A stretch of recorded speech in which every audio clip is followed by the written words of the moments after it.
L'aménagement de l'espace est un sujet pas si anodin que cela pour l'arrivée de son bébé. Sylvie partage avec passion ses quelques conseils pour accueillir au mieux son bébé dans son foyer. Évidemment, la méthode qu'elle propose est inspirée d'une pédagogie qu'elle affectionne depuis tant de temps, la pédagogie Montessori, qui place l'autonomie et la confiance en soi au cœur de l'éducation de l'enfant. Et cela, dès les premiers jours de vie. Sylvie, devenue grand-mère, a redécouvert les capacités extraordinaires et insoupçonnées des bébés et vous partage le résultat de ses observations dans cet épisode. Je vous souhaite une très belle écoute.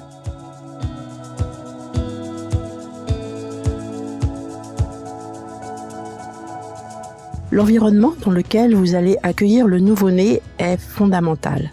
Il va avoir une grande influence sur son avenir. Et je vais vous expliquer pourquoi. D'abord, le jeune enfant est doté de ce qu'on appelle l'esprit absorbant. C'est-à-dire qu'il va absorber tout ce qu'il y a dans son environnement et que ça va influencer sa façon d'être, sa façon de penser, sa façon de se ressentir. L'enfant absorbe tout avec ses sens quand il est tout petit, par rapport à ce qu'il entend, ce qu'il voit, ce qu'il touche, ce qu'il sent et ce qu'il goûte, et cela va former son caractère. Ça va former son caractère, il va être soit énervé, soit très calme, et c'est cet environnement qui va énormément influencer sa façon d'être. L'environnement a aussi une influence importante sur le développement du cerveau de l'enfant. Comme vous devez le savoir, le cerveau de l'enfant n'est pas terminé à sa naissance. Les connexions entre ces neurones continuent de se former, c'est ce que l'on appelle les synapses, et plus il aura un environnement favorable, plus ces synapses vont se développer.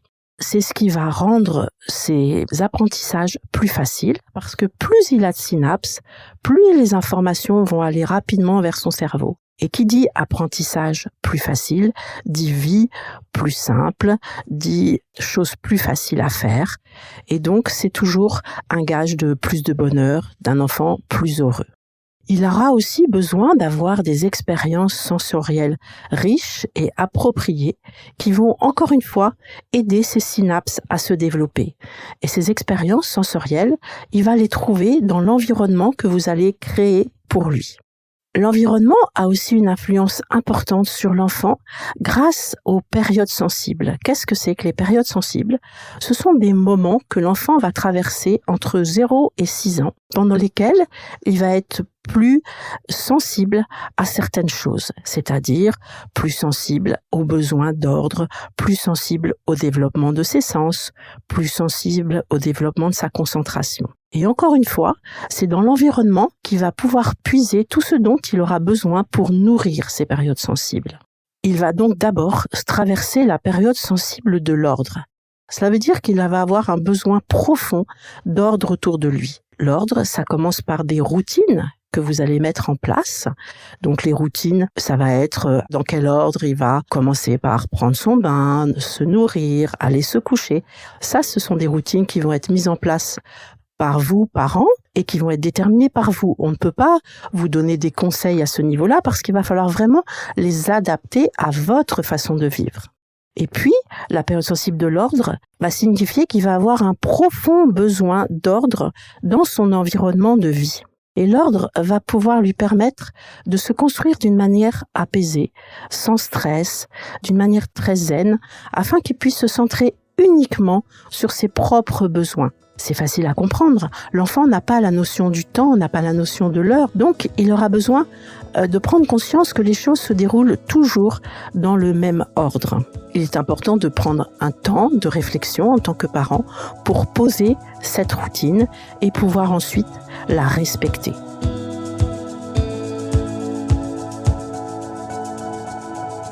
On va donc commencer par l'aménagement de l'environnement de la chambre du bébé. Toujours en tête le respect de l'ordre. Tout est très ordonné, pas trop chargé et très clair, avec des espaces bien distincts. Inconsciemment, comme je vous ai dit, l'enfant va prendre conscience de cet ordre dans sa vie quotidienne. Et la répartition des espaces sera aussi très important pour intégrer cet ordre. Maria Montessori disait « de l'ordre extérieur vient l'ordre intérieur ». Et il est vraiment très utile d'avoir un esprit bien ordonné pour avoir une vie plus paisible et plus heureuse. Dans cette chambre, on va prévoir un coin sommeil, un coin pour les soins, un coin pour la nourriture et un espace aussi pour la partie éveil. Cette partie éveil pourra aussi être organisée dans le salon parce que l'enfant a besoin aussi du contact avec les autres adultes, éventuellement avec les autres enfants de la fratrie, et c'est un milieu qui est beaucoup plus social. Chaque espace aura ses objectifs. Par exemple, on ne va pas faire dormir l'enfant dans l'espace jeu et on ne va pas lui mettre des jouets dans l'espace sommeil. Là encore, pour que l'enfant puisse avoir ses repères. Il va savoir que quand on le pose dans l'espace sommeil, c'est pour dormir. Quand on le pose dans l'espace jeu, c'est pour s'amuser. La décoration de la chambre devra être aussi dans les tons pastels car c'est vraiment apaisant.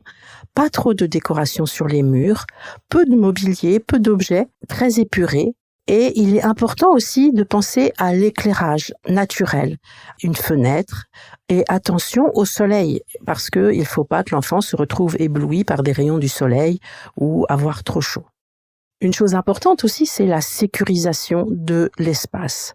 Évidemment, le bébé ne va pas tout de suite se déplacer, mais le temps passe vite et il faut penser à cette sécurisation de l'espace. Pour cela, on conseille de se mettre au niveau du bébé et de regarder tout ce qui est autour et qui pourrait représenter un danger. Des prises de courant, des éléments qui pourraient tomber. Donc vraiment se mettre au niveau de l'enfant, regarder autour et voir ce qui pourrait représenter un risque pour l'enfant. Donc l'espace soins va être meublé d'une table allongée en général. Donc souvent on choisit une table allongée sur laquelle on va poser le bébé, mais il existe aussi des tables allongées sur lesquelles, quand il va grandir, il pourra monter tout seul en autonomie. Autour de cette table allongée, c'est intéressant d'accrocher des images en noir et blanc qu'il pourra regarder quand il est posé sur cette table. On peut aussi y mettre des images de paysages, des images évidemment de nature et des images toujours réelles. Des images de nature que l'on va changer en fonction des saisons. Dans cet espace soin, c'est important de penser à disposer tout ce dont on aura besoin parce qu'il n'est pas question de s'en aller chercher un vêtement, un coton et laisser l'enfant sur cet espace. Donc toujours penser à avoir des paniers ou ce que l'on souhaite où on va trouver les vêtements du bébé, tous les éléments pour la toilette, etc. dont on peut avoir besoin. Dans l'espace nourriture, selon que l'on ait choisi d'allaiter l'enfant ou pas, il est intéressant d'avoir un fauteuil confortable pour le parent ou l'adulte qui sera assis à cet endroit-là, avec une petite table à côté où tout sera également posé et à disposition pour qu'on n'ait pas besoin de se lever, d'être en mouvement, mais d'être au contraire bien apaisé et très calme. Évidemment, essayez de ne pas poser et avoir à disposition son téléphone portable parce que le moment que l'on va consacrer à ce moment-là à son enfant est très important. Dans le coin sommeil, on préconise le lit au sol qui va être posé sur un tapis entouré de coussins, encore une fois pour sécuriser l'espace de l'enfant. Quand il est tout petit, on peut poser un couffin car l'enfant a vraiment besoin d'être dans un cocon quand il est tout petit. Et puis, on pense aussi au toponcino. Qu'est-ce que le toponcino? Le toponcino, c'est un petit matelas en tissu. Alors, bien sûr, choisir toujours des tissus bio qui est recouvert d'une housse qui va être changeable et lavable tant qu'on en aura besoin. Donc le toponcino, c'est un élément important dans la pédagogie Montessori. Ce petit matelas, c'est sur lequel on va poser le bébé, va représenter pour lui un espace sécurisé dans lequel il va se retrouver toujours dans son odeur, dans sa chaleur.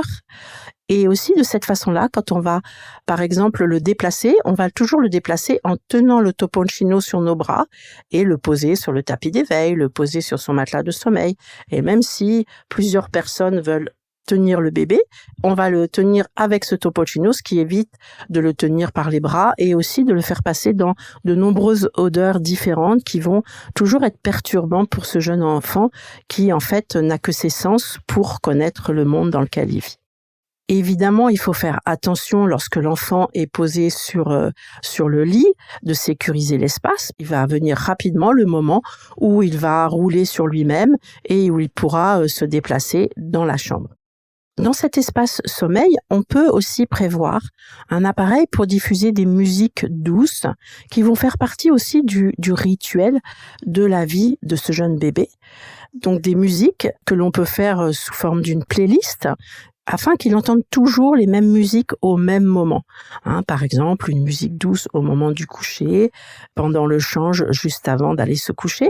Ça, c'est très important parce que il faut toujours penser aussi au sens auditif de l'enfant et au moment du coucher être un moment très calme. On peut aussi penser à l'éclairage et prévoir un variateur et justement au moment de coucher l'enfant, de diminuer peu à peu la lumière avec cette musique douce qui va le mettre dans un état de mise en sommeil qui est important pour ce rituel. Maintenant, nous allons parler du salon. Donc souvent, c'est dans le salon que l'on va installer ce que nous appelons le nido pour l'enfant. Nido qui veut dire le nid, parce qu'il a besoin de se sentir comme dans un petit nid installé pour ce moment d'éveil et de jeu. Encore une fois, cet espace sera très bien rangé. Donc le nido va être constitué, si c'est possible bien sûr, d'un tapis d'éveil sur lequel sera posé le bébé, donc d'abord sur sottoponcino, puis quand il grandira, on le posera directement sur le tapis d'éveil. Ce nido va être délimité en général, si on peut, par un miroir avec une barre. Donc le miroir est très important pour que le bébé tout petit ait une vision de tout l'environnement autour de lui. Ça va élargir sa vision de l'environnement. Par ailleurs, si un adulte arrive pour le prendre, il va pas surgir brusquement puisque l'enfant l'aura vu arriver dans le miroir.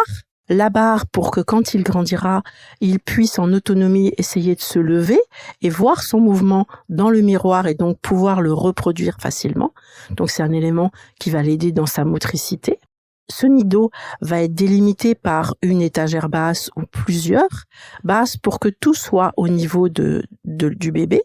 Et sur cette étagère basse, on installera des paniers qui seront garnis de hochets, de balles, etc., qui vont lui permettre d'avoir accès à ces activités en autonomie également.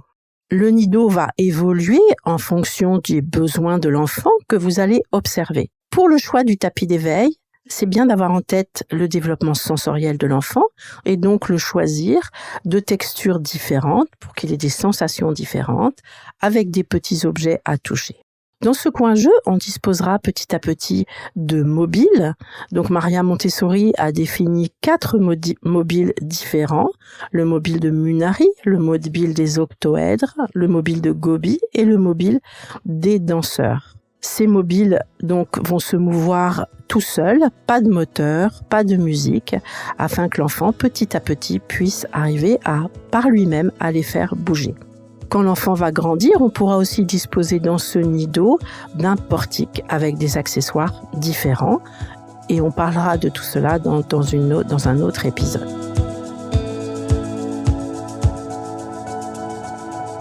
Par l'aménagement de ces différents espaces, on atteint les objectifs de base de la pédagogie Montessori. Ces objectifs sont d'abord l'autonomie. L'autonomie parce qu'un enfant qui a conscience qu'il peut faire tout seul développe vraiment une grande confiance en lui. A contrario, quand il n'est pas autonome et qu'il a besoin de l'adulte pour faire tout ce dont il a besoin, il a une perte de confiance en lui parce qu'il sait que quand cet adulte va disparaître, il ne peut rien faire. Donc l'autonomie va être atteinte justement par le lit au sol, parce que justement on considère que l'enfant est capable, lorsqu'il grandit, de savoir quand est-ce qu'il a besoin de dormir, quand est-ce qu'il peut se lever. Tout dans ce que l'on va mettre en place pour l'enfant va avoir en arrière-plan ce besoin de développement de l'autonomie de l'enfant. La même chose, le nido avec les étagères basses qui seront accessibles à l'enfant vont être aussi dans le sens du développement de cette autonomie. Un des objectifs aussi de la pédagogie Montessori, c'est le développement de la créativité. Donc la créativité, justement, est atteinte par aussi tout ce qui est à son niveau, parce qu'il va devoir trouver ses propres moyens pour accéder à ses hochets, pour arriver à se déplacer, à rouler sur lui-même, à faire bouger les mobiles, etc. Donc bien sûr, on va pas toujours le laisser seul se débrouiller, mais la créativité va être développée chez lui par ce besoin d'agir par lui-même. Et aussi, de cette façon-là, il va développer son adaptabilité, le fait de savoir trouver ses propres solutions, ce qui est vraiment très important dans la vie, savoir développer, savoir trouver ses solutions. Il est important de développer chez l'enfant la confiance en ses propres sensations, en ses propres besoins. C'est la raison aussi du lit au sol, parce qu'on considère que, en grandissant, peu à peu, l'enfant va être capable de savoir quand est-ce qu'il a besoin de dormir et aussi quand est-ce que son sommeil a été suffisant. Quand on les met dans des lits à barreaux, on considère en fait que l'enfant a besoin de l'adulte pour savoir quand est-ce qu'il doit se lever, quand est-ce qu'on considère que son temps de sommeil est terminé. Et la confiance en ses propres sensations, c'est très important pour la confiance en soi. De même que on va aussi développer la confiance dans ses propres choix. Donc c'est pour ça que ces hochets, les balles, les livres que l'on va disposer à sa hauteur vont être vraiment en autonomie pour que l'enfant puisse faire ses propres choix.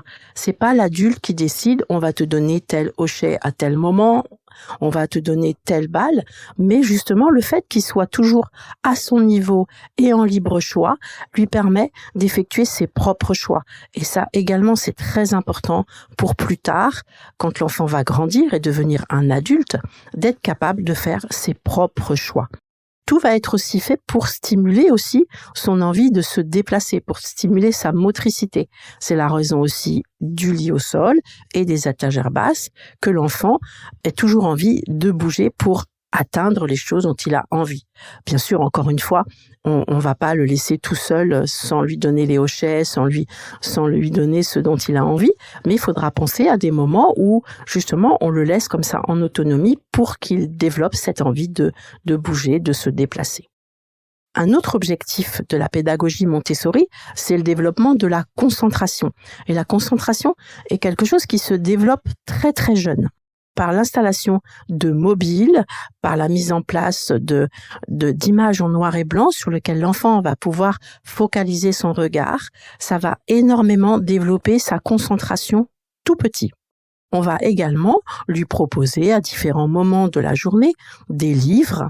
Et ça va être un moment important d'échange avec l'enfant. Donc, on va commencer par les livres en noir et blanc parce que quand le bébé est tout petit, il a une vision des contrastes. Donc, c'est là aussi une source de concentration, les livres en noir et blanc, et un moment d'échange puisque l'adulte va présenter ces livres à l'enfant, développer le vocabulaire, le communiquer énormément parce que la communication va être aussi un moment très important entre l'enfant et l'adulte. Il est vraiment très important de lui parler le plus possible, de lui parler quand on l'habille, de lui parler quand on le nourrit, de lui parler au moment de jeu, de lui expliquer quand on va le coucher, de lui expliquer tout ce que l'on va faire avec lui. La communication, c'est vraiment un élément fondamental pour le bien-être de l'enfant. Il a besoin de savoir ce que l'on fait, même s'il comprend pas les mots. Il a vraiment besoin que l'adulte lui explique tout ce qu'il fait. Donc, quand il est très, très bébé, il faut vraiment parler en le regardant face à face parce qu'il n'a pas la vision latérale. Donc, lui parler en le regardant. Puis, peu à peu, quand il grandit, penser à l'échange, c'est-à-dire quand il va commencer à gazouiller, écouter ce qu'il dit et répondre comme dans une vraie communication. Et vraiment utiliser un vocabulaire riche et varié, pas un vocabulaire, comme on dit, un peu bébé. Penser à vraiment avoir un vocabulaire développé pour que l'enfant prenne aussi ce goût des mots, ce goût de parler, ce goût d'échanger avec l'adulte. Donc les livres vont avoir un rôle très important pour le développement justement de cette communication, du vocabulaire, lui montrer des jolies images, comme je disais, de nature, d'objets de son environnement, d'animaux, trouver tous les moyens de développer ces moments de communication, de développement du vocabulaire pour l'enfant.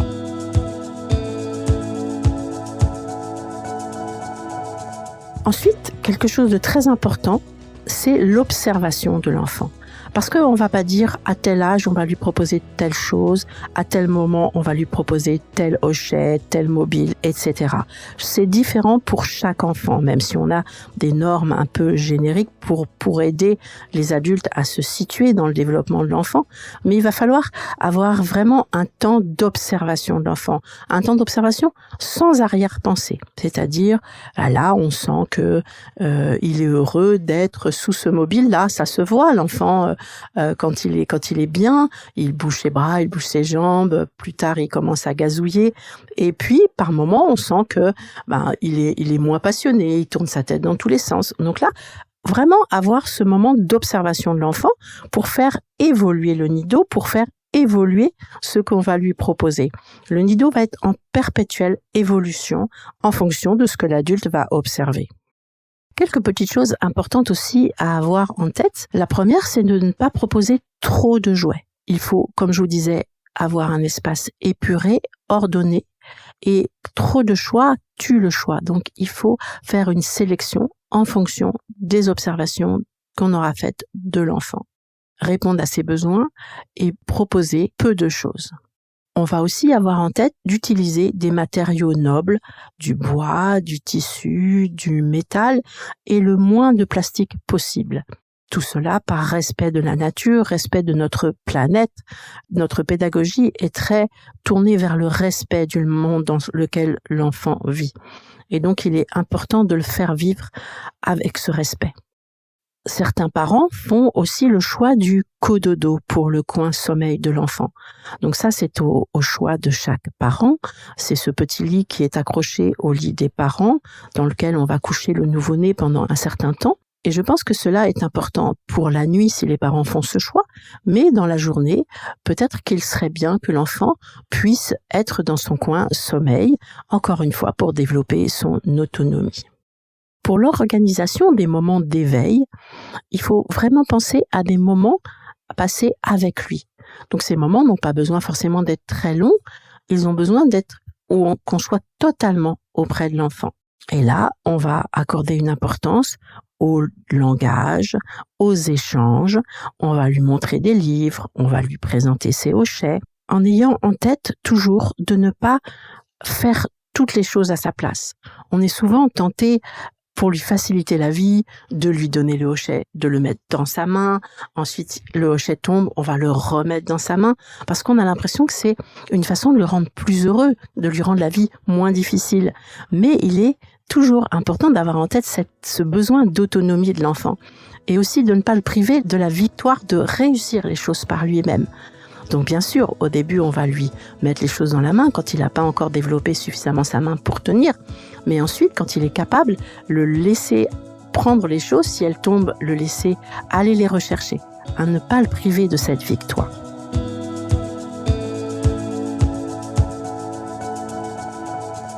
Ensuite, il y a des questions qui se posent. Est-ce qu'on est pour ou contre le transat ? C'est vrai que dans notre pédagogie de l'autonomie, on n'est pas tellement pour le transat. Mais j'avoue que l'utiliser de temps en temps, par exemple, quand les parents sont à table, on peut poser le transat avec le bébé sur la table. Et c'est un moment important où il va partager le repas avec les parents, les entendre parler et pouvoir être avec eux. La même chose pour la chaise haute. Souvent, on dit qu'on n'est pas pour la chaise haute parce que l'enfant est placé là, attaché, on est tranquille, il bouge pas trop. Mais moi, je dis qu'il faut être nuancé dans tout ça, parce que c'est vrai que pour les repas, c'est aussi intéressant que l'enfant soit assis dans une chaise à la hauteur des parents et puisse justement partager ces moments importants en famille, avec les frères et sœurs s'il y en a, et avec les parents. Ensuite, la question des mobiles avec des mécanismes qui tournent tout seuls, qui passent de la musique, ça je pense que c'est vraiment pas très important parce que avec les mobiles Montessori, qui sont très très légers, ils se déplacent doucement avec l'air, donc déjà l'enfant le voit bouger et dès qu'il va pouvoir bouger son bras, comme ils vont être posés à sa hauteur, il va pouvoir les faire déplacer et comprendre la relation de cause à effet et encore une fois être autonome dans le besoin de voir ce mobile bouger. On peut aussi choisir d'autres mobiles, bien sûr que les mobiles Montessori, mais attention à ce que l'on place comme accessoire dans ces mobiles, rester le plus possible dans la réalité. C'est-à-dire qu'on va pas choisir un mobile avec des éléphants qui volent, parce qu'un éléphant, ça vole pas. Mais on peut choisir avec des oiseaux, avec des papillons, avec des avions, tous les éléments qui en effet, vole dans le ciel également, parce qu'il est important de mettre toujours l'enfant dans la réalité quand il est très petit. Une chose importante aussi, c'est de ne pas les avoir toujours dans les bras ou en écharpe. Encore une fois, pour que l'enfant soit laissé le plus possible en motricité libre. On a souvent tendance en tant que parent à avoir envie d'avoir son bébé près de soi et de le tenir contre soi, mais pensez toujours aux besoins de l'enfant avant notre propre besoin. Donc évidemment, il est important de l'avoir sur les genoux, dans les bras pour lui lire des livres, dans les moments d'échange, mais pensez aussi à des moments en autonomie sur leur tapis, encore une fois. On dit aussi que Montessori, ça coûte cher. Mais encore une fois, je pense que c'est pas exact, puisque on peut fabriquer beaucoup de choses soi-même. Comme j'ai dit, on n'est pas obligé d'avoir des tonnes de jouets pour lui. Pas besoin de transat même, pas besoin de chaises hautes, etc. Pas besoin d'un lit à barreaux. Un petit toponcino, ça coûte pas cher. Un matelas par terre, ça coûte pas cher. Et puis, il existe énormément de tutos sur Internet pour imprimer des images en noir et blanc, faire des livres avec par exemple, les personnes qui vivent avec lui, fabriquer son propre hochet. Donc, on peut vraiment créer un environnement pour le jeune enfant qui soit le mieux possible pour lui, pour un coût très, très, très modéré.